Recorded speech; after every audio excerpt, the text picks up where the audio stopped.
적어도 이 텍사스주 달라스에서 말하자면 최고가 하는 보현사, 그리고 어느 분들이든지 간에 이곳을 거쳐가게 되면은 다 마지막 큰 깨달음을 얻게끔 만들고자 하는 그런 마음가짐으로 여러 가지 것들을 하셨어야 되지 않겠습니까? 그런 설정과 목표가 있었어야 되지 않느냐 이 말이죠. 그렇죠? 이제 참고로 한 가지 알려드릴게요. 행복한 절에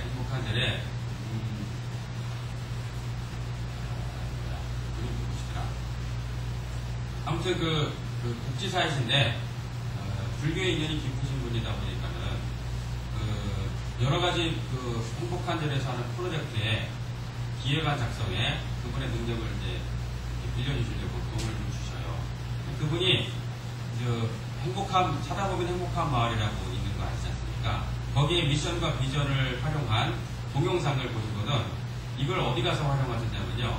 부산 시의회 원들에게 어떤 강연을 할 때 그걸 자료 화면으로 활용하셨대요. 그래서 뭐라고 말씀하셨냐면요. 이 자그마한 거창 총구석에서 사는 사람들의 비전과 미션을 이뤄갔습니다. 당신들은 어떻습니까? 이렇게 질문했답니다. 거기에 한번 먹었대요. 의원들이요. 과연 여러분들은 이 보현사를 중심으로 의 미션과 비전이 어떻습니까? 있으십니까? 이게 있어야 된다 이 말입니다. 부처님의 미션과 비전은 뭐였죠? 일체 중생을 다 성불시켜버리고 이게 실질적으로 설정이 됐기 때문에 우리가 이 자리에서 이 공부를 할 수 있게 된 거라 이 말입니다. 이게 실질적이었기 때문에 그 마음이 얼마나 위대했으면 2600년이 흘러가서 이 자리에서 우리가 이 얘기를 마치 부처님께서 살아있는 듯이 들으면서 이걸 그렇게 활용하고 있겠습니까? 그렇죠?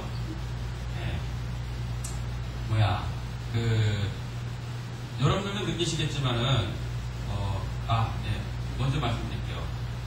크게 불사하시고, 거기에 최초로 어마어마하게 동참하십시오. 왜 그런지 설명을 드릴게요. 거창의 행복한들이 자그마하게 존재하고 있지 않습니까? 과정들은 충분히 몇 번 말씀드려서 이해하시겠지만은, 그 과정으로 인해서, 여러 가지 힘든 일도 있었겠지만은, 그 과정으로 인해가지고 절이 생겨났어요. 그리고는, 지금 불교교양대학이 지금 9기까지 이제 펼쳐졌거든요. 그 과정을 통해서 많은 불자들이 이걸 깨달았어요. 말하자면요. 최초로 그 건물을 지어놓은 공덕이 얼마나 커다란지에 대해서요. 그 건물 하나 만들어 놨더니 비록 조그마한 사찰일지라도 그 사찰을 통해서 무수히 많은 사람들이 거쳐가면서 이 깨달음을 공부할 수 있게 됐지 않습니까? 그 공덕이 얼마나 크겠습니까? 그래서 축원에도 화주자, 시주자에 대한 축원이 끊이질 않지 않습니까? 그러니 앞으로 만약에 중창불사를 하시게 될 때, 새로운 건물을 만드시게 될 때, 최초로 그때 혼자서만 다 하시지 마시죠. 모든 불자님들이 최선을 다해가지고 한번 마음들을 내서 더 커다란 걸 하나 만들어내십시오.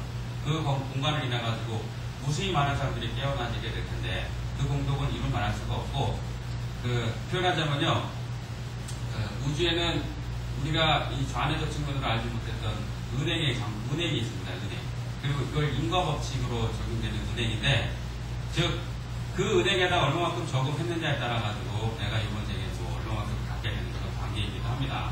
그러면 이번 생에 열심히 일을 한다고 해가지고 돈을 많이 벌게 되는 건 사실 아닙니다. 그랬을 때, 이 세속에서도 은행의 이율에도 여러 가지 차이가 있지 않습니까? 차등이 있지 않습니까? 그랬을 때, 최초의 것 같은 불사에 수많은 동참들을 하게 된 분들 같은 경우는요, 복리의 복리 이자를 받게 되는, 그러한 행운을 누리시게 되는 겁니다.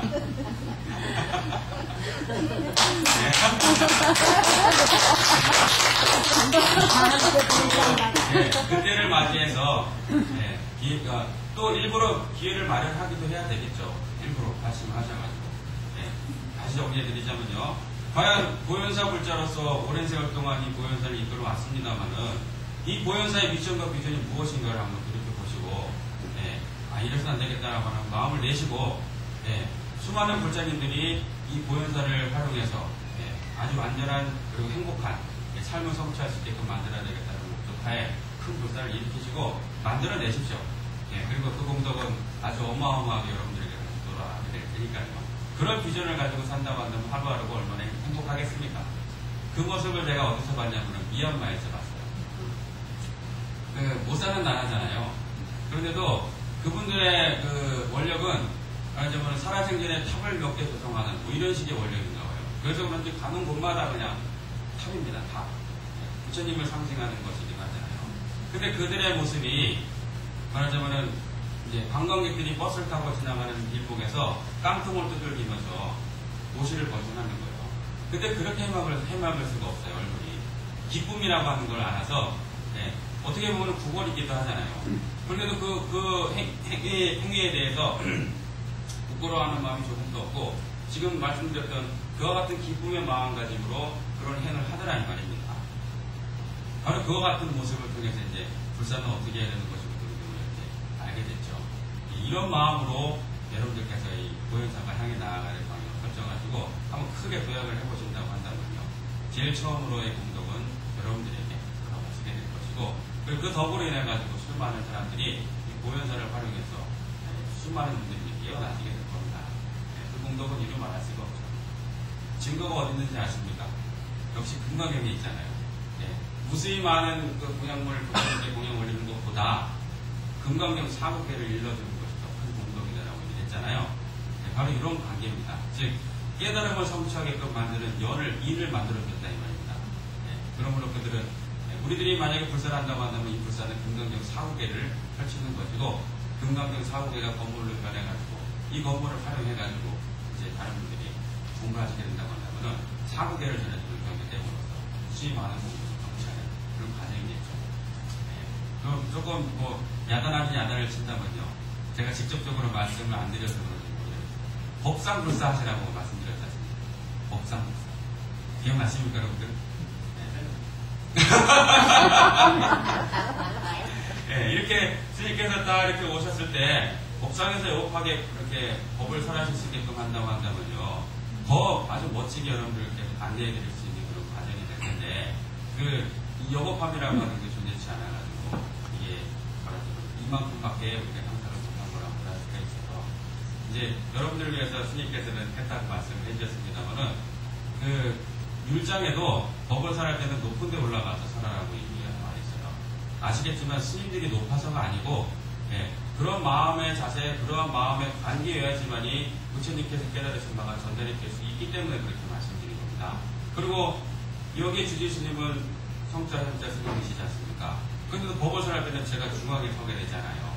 이게 바로 이제 부처님의 법이 소중하기 때문이라고 할 수가 있고, 그러므로 이 법을 전할 때는 높은 자리에서 법을 설해야 됩니다. 스님이 높아서가 아니고요. 그러므로 당장 이제 이 법상불사를 하십시오. 법하게 딱 올라가셔가지고 법을 전해주시게끔 자리를 마련하시고, 그만큼 여러분들께서 큰 법을 얻어 들으실 수가 있으실 것이고, 그만큼 공덕이 성취되실 수가 있을 겁니다. 그리고 그게 이제 여러분들께서도 어느 생에서 어느 무렵에는 이 역할들을 담당하셔야 됩니다. 어느 생에서는. 이게 존재의 법칙입니다. 이것이. 그러므로 이제 이번에 이전을 마치고 여러분들께서는 머리를 쥐어 짜셔서 멋진 미션과 비전을 만들어내십시오. 그래서 이 보현사는 이제 앞으로 어느 방향을 향해 나아갈 것이다. 아주 간단하게 설정을 하는 겁니다. 그리고 아주 원대하게. 그리고 하루하루 살아나가신다는 것은 참으로 행복한 삶이 될 겁니다. 왜냐하면 존재 이유가 너무나 명확하니까요.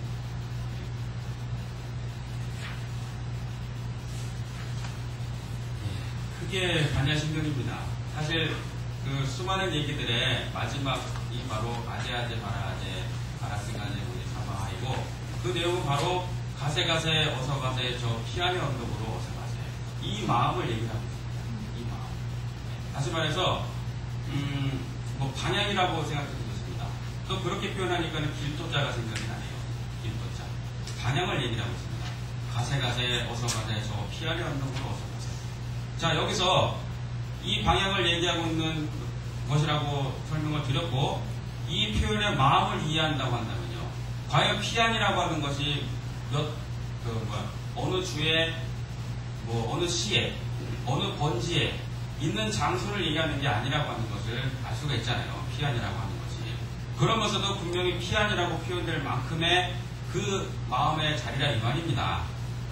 이곳을 반드시 도달하려고 하는 마음가짐. 이 마음가짐을 내는 것이 바로 시대신주, 시대명주, 신무상주라 이 말입니다. 그 무엇도 이것을 이겨낼 수가 없습니다. 이 마음을요. 이 마음을.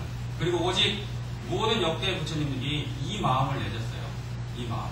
그리고 이것을 마음을 내셨을 때 그 무엇의 장애도 그를 어떻게 하지 못한다라고 하는 과정들을 부처님께서 깨달음을 얻으시는 직전의 과정에서 다 보여주셨어요. 여러분들 그 부처님께서 깨달음을 얻으시는 과정 중에 그 일대기 중에 그 깨달음을 얻기 직전의 과정에 대해서들 잘 아시잖아요. 뭐 마왕들이 나타나가서 방해하기도 하고 뭐 유혹하기도 하고 막 심지어는 뭐 본인과 똑같은 모습이 나타나가지고 이제는 이만큼 했으면 됐다라고 이제 마음을 놓게끔 하려고 하고 그렇게 막 해서지 않습니까? 그것을 냈을 때 그분이 자리에서 박차고 일어나가지고 모두로 훈련된 그런 무술로서 그들을 이렇게 대적해가지고 이기셨습니까? 네. 오직 이 마음만 내셨습니다. 오직 이 마음만. 그랬더니 어떻게 됐죠? 다 사라졌습니다. 자, 말하자면은 부처님을 어떻게 하지 못할 뿐만이 아니고 사라졌습니다. 그 모든 것들이. 요 관계만 보더라도 나의 인생에 있어가지고 나를 괴롭히고 있는 어떠한 일이 있다고 한다면요. 내 마음이 이 마음으로 설정되지 않았기 때문이라고 하는 걸 깨달으셔야 됩니다. 이 마음으로 설정이 되었을 때 그 모든 것들은 바로 그 관계처럼 소멸되어집니다. 소멸되어지고 급기야는 이제 말하자면 참나를 서서히 확신이 나아가고 급기야는 말은 이 참나가 바로 이것이었구나라는 것을 자각을 하게 되어 있습니다. 오직 이 마음만 필요합니다. 오직 이 마음. 그래서 길도자라고 합니다. 길도자. 그러니 좌뇌적 측면에서 본다고 한다면은 뭐 길이라고 하는 것조차도 어떻게 이해했냐면요. 이렇게 길을 가가지고 도달되는 그 무엇 이렇게 좌뇌로서는 이해했을 겁니다. 근데 좌뇌적 측면에서 이해가 아닌 실제로 이해하는 측면으로 잠깐 직감을 해보니 사실 도달될 그 무엇이라고 하는 것이 아니라고 하는 걸 알 수가 있잖아요. 이 표현을 이해하시겠습니까? 오직 마음의 일입니다. 오직 마음의 일. 오직 마음의 일. 가세 어서 가세 저 피안의 언덕으로 어서 가세. 오직 이 마음의 일입니다. 그리고 우리는 충분히 정말 이 좌뇌로서는 설명하기 힘든 이것을 우리는 이 자리에서 같이 공감을 했습니다. 실험해보셔도 괜찮습니다. 지금 이것이 공감이 되어지고 이 자리가 조금 있으면 끝나게 될 텐데 무엇이 옳으니 그러니 이것이 저거니 막 이렇게 얘기하다가 이걸 다시 한번 들여다보시죠. 그 순간에 이것이 잘 이해가 안 될 겁니다. 그리고 또 무엇인가를 뛰어넘어야 될 것 같고 막 뛰어넘는 거 힘들 것 같고 이런 마음이 또 들 거라 이 말입니다. 좌뇌를 활용하게 됐을 때 표현하자면 그러므로 참으로 이거 위대한 인연이고 이 인연을 바로 내가 맞이하고 있다라고 하는 걸 잊지 마십시오. 큰 자신감을 가지세요. 그리고는 이 마음만 내십시오. 가세 어서 가세 저 피아노 언덕으로 어서 가세. 그리고 이 마음은 시대신주 시대명주 신무상주입니다. 그 무엇도 이 마음을 대적할 수가 없습니다. 그 무엇도. 그러니 의지해야 될 것은 정말 이 마음뿐이죠. 그렇죠? 드디어 이제 종결됐습니다. 이 마음 하나 배우려고 장시간 동안 이렇게 신경을 읽었어요. 공부했다 이 말입니다. 근데 결국에는 역시나 도달되는 것은 이 마음이에요. 이 마음. 그리고 무시 뭐 이렇게 저렇게 표현할 수 있었던 그 마음에 대한 표현들. 즉 무시 많은 부처님들과 보살님들께서 중생을 대해서의 이러한 마음을 내셨다 저러한 마음을 내셨다라고